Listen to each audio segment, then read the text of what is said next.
आज के ब्लॉग में आप सभी लोग जानने वाले हैं कि बड़ी क्या होती है, बेड़ू की रोटियां क्या होती हैं जो हमारे पहाड़ों में बनाई जाती है, वो किस तरह बनाई जाती हैं, पेठा की बड़ी किस तरह बनाई जाती है, जो मांस होता है उड़द उसको भिगा करके हम इस तरह से रोटियां बनाते हैं और इसको बोलते हैं बेड़ू की रोटी।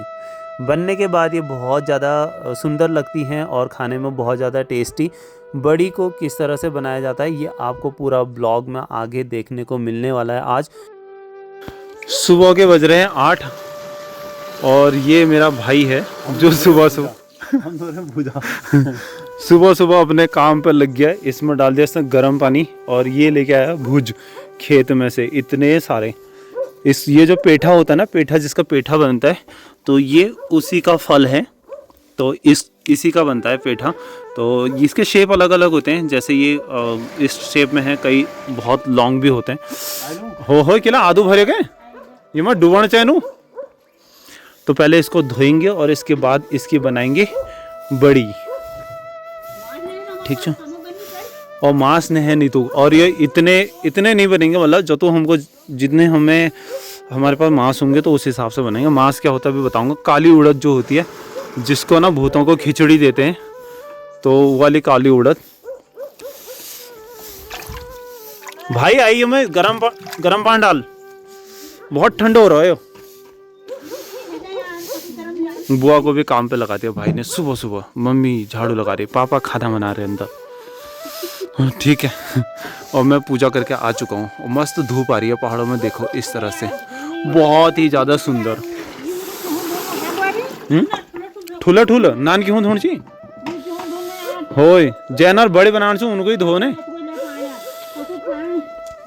कटम धरा बाबू क्या नको बुआ फिर रखुल पे पहले धो धा फिर इनको कर देना,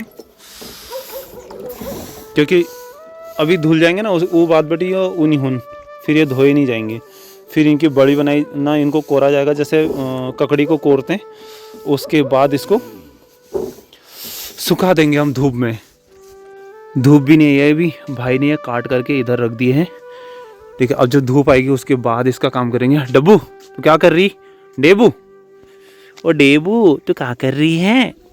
ये है मांस यानी कि उड़द, जिसको भूतों वाला क्या कहते हैं, कन्नू कहता है ना इसको, भूत वाली दाल कहता है। मतलब भूतों को चढ़ाने के लिए होता है ये वैसे बेसिकली। तो ये मांस होती है उड़द। तो मांस का मतलब लोग उसको कुछ और ही समझ रहे थे। तो इसको पहले इसको भिगाएंगे, फिर इसको पीसेंगे और तब जाके उसके साथ मिक्स करके फिर बनाएंगे। बाकी आपको आगे को देखने को मिलेगा। जो कीवी पक जाती है ना, उसको निकाल करके ऐसे रखा हुआ है और ये पकी हुई है, इसको खाता हूँ मैं, ठीक है। देखो चलो हम खाते हैं चावल और झोली भात। बुआ खा रही है खीर। वाह बुआ जी बहुत सुंदर। तुम लोग खीरा खाना था बाबा, किले झोली भात क्यों नहीं खा रहे हो? ठीक चुप है, मैं तो खीर खाता हूँ यार। आजा मेरे गुन्नू, आजा आजा।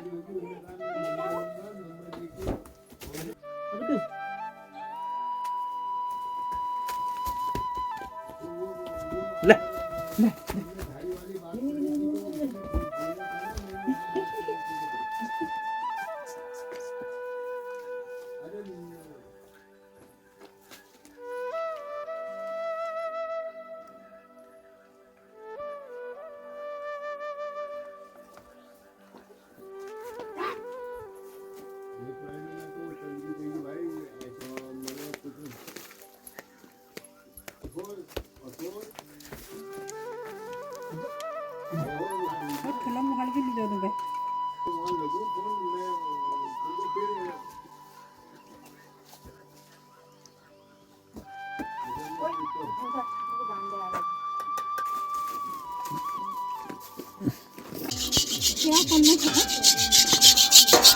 अभी हम लोग लगा रहे हैं पेंट और ये निकाली मैंने जाली। ये हमारे भाई साहब ये लगे पड़े हैं पेंट लगाने में, क्या करें करना पड़ेगा, ठीक है। और ये जाली निकालना ज़रूरी हो जाएगा क्योंकि तब जा कर के पूरा क्लियर करेंगे ना। तो अभी तो ऊपर वाला सेटअप है, बाहर का सेटअप है, बहुत सारे काम है गाइस। हम लगा रहे थे पेंट लगा दिया और मम्मी इसको कोर रही है, देखो ऐसे। अब इसको ऐसे ही कोर करके ना इसको सुखाएंगे बाद में। मम्मी को सुकूल ना पहले थोड़ा तो लाओ इतना अब नहीं कैसा लगा दियो जाओ फोन स्विच ऑफ होगा भाई लगा रहा बुआ के सर में मेहंदी। हम लोग गए हुए थे मार्केट तो वहाँ से हम आ चुके हैं और ये लेकर के आए हम पेंट थोड़ा बहुत मतलब अब थोड़ा थोड़ा ही करके लेके आएंगे जितनी ज़रूरत होगी उतना ही बस उससे ज़्यादा कुछ भी नहीं ठीक है। और अभी तो पेंट का बहुत सारा काम है यार गाइस। अभी खेत में मुझे छटाई भी करनी है तो मैं निकलूँगा खेत की तरफ। शाम के 6:30 बज रहे हैं। बुआ ने मांस धो करके इनको सेपरेट रख दिया और कुछ मांस पीस करके अलग रख दिए। इनकी बनाएंगे बेड़ू रोटी ठीक है वो आगे दिखाएंगे आपको। और ये धो करके इसको बहुत बार मतलब पानी से धोना पड़ता है कम से कम 5-6 बार ताकि इसका जितने भी काला छिलका है वो निकल जाता है। और ये भाई लेकर के आ गया जो दिन में कोर रखे थे ना भूजा तो वो सुखाने के लिए डाला था तो उसको लेकर के आ गया। धूप में सुखाने का फ़ायदा ये होता है ना कि इसका जो पानी होता है वो मर जाता है मतलब थोड़ा सा ये ड्राई हो जाता है। तो अभी मैं इसको पीस रहा हूँ मिक्सी में और बहुत ज़्यादा बारीक करना होता है मतलब ठीक ठाक रेंज में। लास्ट टाइम में जब हमने इसे पीस के ना अलग रखा हुआ था अलग बर्तन में तो ये उबाल आ गया था और उस बर्तन से बाहर आ गया था सुबह तक। तो आज क्या सीन है कि मैं इसको जितना भी इसको पीस रहा हूँ इसको सीधे इसी के मिक्सर के ऊपर डाल रहा हूँ नॉर्मली। मांस की बेड़ू रोटी बनाई जा रही है यहाँ पर और जो बना रही है अभी बुआ जी और मम्मी।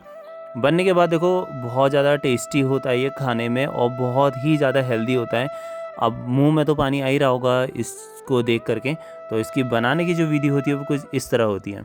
पहले अब आटा लो इसकी लोई बनाओ। लोई बना करके इसके जैसे पराठा बनाते हैं ना उस तरह से आपको इसके अंदर भरना है थोड़ा सा और इसको अच्छे से बंद कर देना है ठीक है। अब ये इस तरह से बंद करना ताकि ये बिल्कुल भी ना खुले कहीं से। और उसके बाद इसको बस गोल रोटी बना दो। उसके बाद इसको बना दो चूल्हे में। तो जब चूल्हे में बनती है तो जो रोटी का स्वाद है वो बहुत ही ज़्यादा बढ़ जाता है। आप जब गैस में कोई चीज़ बनाते हैं तो उसका टेस्ट और जो चूल्हे में चीज़ें बनती हैं उसके टेस्ट में ज़मीन आसमान का फ़र्क होता है। अभी हम लोग जस्ट कॉमेडी भी कर रहे हैं और मस्ती भी कर रहे हैं। तो फिलहाल मम्मी और बुआ जी बना रहे हैं आज बेड़ू रोटी। तो इसे ही बेड़ू रोटी कहते हैं और ये बहुत ही ज़्यादा टेस्टी होता है। अच्छा कमेंट करके बताना कि आप लोगों को पहाड़ी डिश कैसे लगते हैं और बेड़ू की रोटी आप लोगों ने अगर कभी खाई है तो आपको कैसी लगती हैं। भटके डुबके भटके दाल ये सब चीज़ें आप लोगों ने अगर किसी ने ट्राई किया है तो ज़रूर कमेंट करके बताना। और ये हल्की आंच में बना रहे हैं अभी मम्मी और बुआ जी क्योंकि हल्की आंच में कोई भी चीज़ बहुत अच्छे से पक के निकलती हैं। तो बेड़ू रोटी थोड़ा मोटी होती है तो इसलिए इसको थोड़ा समय लगता है। रायता भी बना हुआ है और साथ ये ककड़ी का ही रायता है। हमारे घर पे कोई एक ही ककड़ी बची हुई थी लास्ट तो उसका रायता बना हुआ है। आलू मूली की सब्जी है और हम लोग मस्त अभी खाना खा रहे हैं शाम को। जैसे पराठा होता है ना वैसे ये होता है। और ये देखो इसके अंदर कुछ इस तरह से लगता है फिर ये पूरा इक्वली बिल्कुल कितना सुंदर लग रहा है ना। तो ऐसा होता है बेड़ू रोटी। खाना खाने के बाद भैया आज ही हमें बड़ी बनानी है। तो अभी रात के बज रहे हैं 9 और बुआ इसको अच्छे से मिक्स कर रही है यानी कि मांस और जो भूजा यानी कि पेठा है कद्दूकस किए हुए पेठा को और साथ में मांस जो पीसी मांस थी इन दोनों को अच्छे से मिक्स कर रहे हैं और इसमें एक्स्ट्रा कुछ भी नहीं डलता है। और अभी हम लोग इसको अंदर ही लेके आए हैं और इसको ना फिर गोल गोल करके ऐसा शेप देना पड़ता है जैसे बड़े बनते हैं बड़े। तो उसी तरह से इसको उठाओ यहाँ पे रखो। इसको रखने के बाद फिर इसको अभी 5-6 दिन तक लगातार इसको सुखाएंगे बाहर से। अभी मैं ना बुआ जी से रिक्वेस्ट कर रहा हूँ कि वो शादी में जो गीत गाते हैं वो गीत हमको सुनाएं थोड़ा सा क्योंकि टाइम पास करने के लिए कुछ तो चाहिए और कॉमेडी भी हम लोग कर ही रहे हैं। चलो बुआ जी से गाना सुनते हैं ठीक है गाइस। भेट मेरो ललना ललना मेरो सूर्यमुखी भेट इजु मेरी ओछाण कर लियो। शादी में जब बारात तैयार होती है ना उस समय ये गाना गाया जाता है। तो बुआ जी ने इस गाने को क्या मतलब भी समझाया और तब तक हमारी बड़ी भी बन के तैयार हो चुकी हैं। आज अगले दिन सुबह हम इनको ना बाहर डाल के और अब इनको मस्त अभी सुखाएंगे। 5-6 रोज़ लगभग इसको धूप में सुखाना पड़ता है। फिर जब इसमें से निकालने के बाद इसको पलट के भी सुखाया जाता है, और तब तक तो ये थोड़ा पहरा देना पड़ता है क्योंकि चिड़िया खा जाती है। अब इसकी ना हमने आज सब्जी भी बना दी है। सुखाने के बाद जब इसको थोड़ा सा तेल में तला जाता है बड़ी को, और उसके बाद जैसे आप कढ़ी बनाते हो ना, उसी तरह से ये बनती है। तो बहुत ज़्यादा टेस्टी होती है। कभी ट्राई ज़रूर करना, आपको बहुत अच्छा लगेगा। और जिसने भी ट्राई किया हो कमेंट करके ज़रूर बताना। मिलता है अगली वीडियो में, तब तक के लिए राधे राधे।